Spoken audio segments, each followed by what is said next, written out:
Hello friends, কেমন আছো তোমরা? আশা করছি তোমরা সবাই অনেক অনেক ভালো আছো। তো তোমাদের কাছে নিয়ে এসেছি নতুন একটা অন্যরকম ভিডিও। তো ভিডিওটির শুরুতেই তোমরা দেখেই বুঝতে পারছো যে আজকের কোনো একটা রেসিপি ভিডিও নিয়ে এসেছি। তো আজকের আমি তোমাদেরকে বানিয়ে দেখাবো শোল মাছের কালিয়া। তো চলো ঝটাফট আমরা বানিয়ে ফেলি শোল মাছের কালিয়া। এটা বানাতে কি কি লাগছে, কি কি উপকরণ লাগছে, তো চলো আগে আমরা সেগুলো দেখে নিই। তো শোল মাছের কালিয়া বানানোর জন্য আমি একটা শোল মাছ কেটে ফেলেছি এইভাবে পিস পিস করে। তো শোল মাছটা ছিল প্রায় 1 কিলো ওজনের। তো এটাকে ভালো করে পিস পিস করে কেটে আমি ধুয়ে রেখেছি। তবে হ্যাঁ, এই মাথাটা দেব না। তো এই মাথাটা বাদ দিয়ে আমি মাছটা ভালো করে ধুয়ে ওতে আমি লবণ আর হলুদ মাখিয়ে প্রায় আধ ঘন্টা মতো মেখে রাখছি।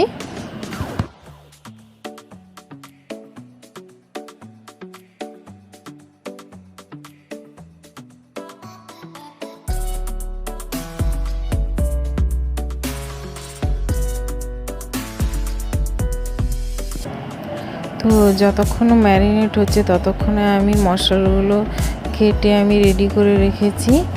আর মশলাগুলো রেডি করে রাখার পরে আমি এই মাছগুলো কড়ার মধ্যে সর্ষে তেলে আমি একদম ডুবো তেলে মাছগুলো হালকা, যেমন ইলিশ মাছ ভাজে ওইভাবে হালকা, একদম পুরো ভাজবো না, এপিট ওপিট করে ভেজে আমি তুলে নেব সবগুলো মাছ।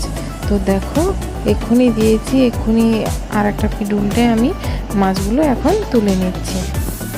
তো এখন আমি যে মশলাগুলো আমি রেডি করে রেখেছি সেগুলো বলে দিচ্ছি। এটা হচ্ছে আদা আর লঙ্কা বাটা, আর এখানে আছে জিরা বাটা, পেঁয়াজ কুচি, আর আছে রসুন বাটা আর পেঁয়াজ বাটা, আর আছে টমেটো কুড়িয়ে রেখেছি, আর দুটো আলুকে আমি পিস পিস করে আমি কেটে রেখেছি। এগুলো আমি ওই তেলে, মাছ ভাজার তেলেই আমি ভালো করে ভেজে নিচ্ছি, লাল করে ভেজে নিচ্ছি। তো চলো, তো তোমরা পুরো ভিডিওটা দেখতে থাকো।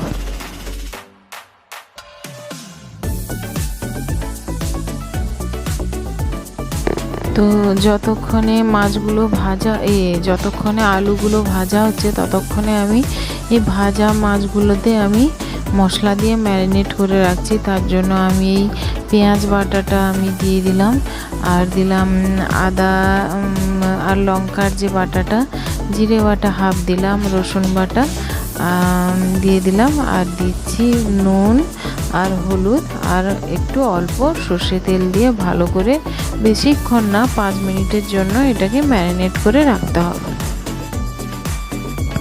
তো এদিকে আমার আলুগুলো ভালোভাবে ভাজা হয়ে গেছে।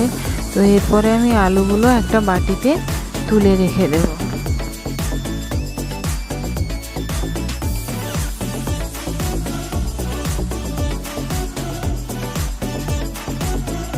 এরপরে কড়াতে অল্প সর্ষে তেল দিয়েছি, আর তার মধ্যে দিয়েছি গোটা গরম মশলা। এর মধ্যে আছে গোটা এলাচ, দারচিনি আর গোটা জিরে, আর আছে লবঙ্গ।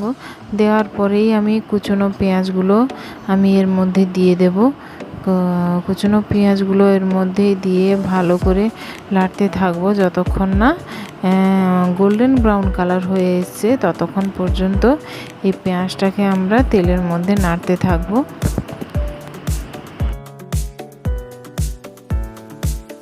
দিচ্ছি আদা আর লঙ্কার বাটা আর রসুনের বাটাটা দিয়ে দিচ্ছি। তো এটা যতক্ষণ না মশলার সঙ্গে মিশছে, ভালো করে কষা হচ্ছে মশলাটা, ততক্ষণ পর্যন্ত আমরা এই মশলাটা তেলে কষতে থাকবো।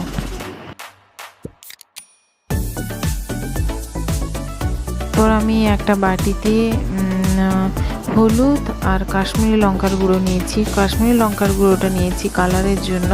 তো এটাতে জল মিশিয়ে, হালকা জল মিশিয়ে আমি মশলাটা রেডি করে নিচ্ছি। তো এদিকে আমি ঢাকা দিয়ে দিয়েছি। ঢাকা দিয়ে দিলে একদম মশলাটা ভালোভাবে নরম হয়ে যাবে। তো আমি এর মধ্যে এরপরই হলুদ আর লঙ্কার মিশ্রণটা দিয়ে ভালো করে এটাকে কষতে থাকবো। মশলাটা কিছুক্ষণ কষার পরে আমি এরপরে দিয়েছি টমেটো বাটা। তো টমেটো বাটাটা দিয়ে কিছুক্ষণ মশলার সঙ্গে আমি এটা কষতে থাকবো। তো তার কিছুক্ষণ পরেই আমি যে জিরে বাটাটা ছিল ওটাও দিয়ে দিলাম। তো ওটা দিয়ে আমরা কিছুক্ষণ মশলাটাকে নাড়তে থাকবো। তো নাড়ার পরে তারপরে আমরা ওই আলু কষাগুলো আছে, ওই আলু কষাগুলো ওই মশলার মধ্যে আমরা দিয়ে দেবো।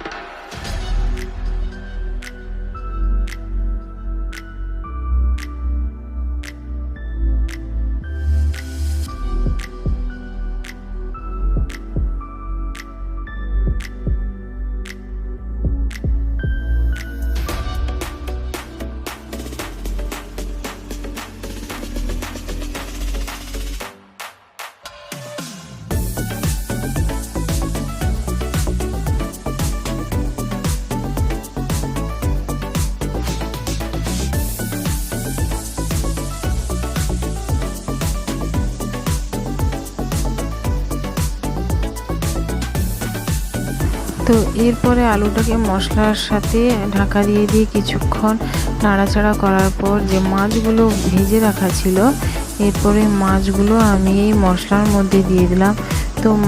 তো এই প্রসেসটাও কন্টিনিউ চলতে থাকবে। তো কিছুক্ষণ মাছগুলোকে মশলার আলুর সঙ্গে আমরা কষতে থাকবো।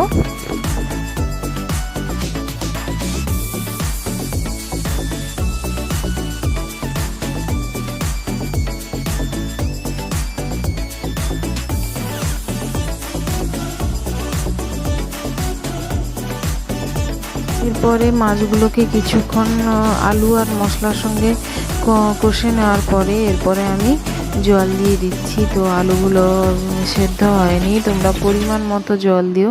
তবে আমি বেশি জুস পছন্দ করি, তাই আমি বেশি করেই জল দিয়েছি। তো জল দিয়েই আমি এরপরে পরিমাণ মতো আন্দাজ মতো লবণ দিয়ে দিলাম। তো এটাকে ভালো করে মিশিয়ে নিচ্ছি। আলুটা সেদ্ধ হয়ে গেলেই তারপর তোমরা গরম মশলা ছড়িয়ে মাছের কালিয়াটা একদম তোমাদের রেডি হয়ে যাবে। তো এটাকে আমি আলু যতক্ষণ না সেদ্ধ হচ্ছে তাই জন্য আমি এটাকে ঢাকনা দিয়ে ঢেকে রাখছি। তো শোল মাছের কালিয়া আমার একেবারেই রেডি। তো আমি এটা একটা বোলে সার্ভ করছি, তোমরা দেখতেই পাচ্ছ। তোমরা এইটা বাড়িতে ট্রাই করে দেখো, একেবারেই পুরো মাংসের মতো লাগবে। তো গরম ভাতের সঙ্গে খেতে এটা খুবই ভালো লাগবে। তোমরা এটা একবার অন্তত ট্রাই করে দেখো। তো আজকের মতো ভিডিওটি এই পর্যন্ত। দেখা হচ্ছে অন্য কোনো দিন অন্য কোনো ভিডিও নিয়ে। ততক্ষণ পর্যন্ত টাটা।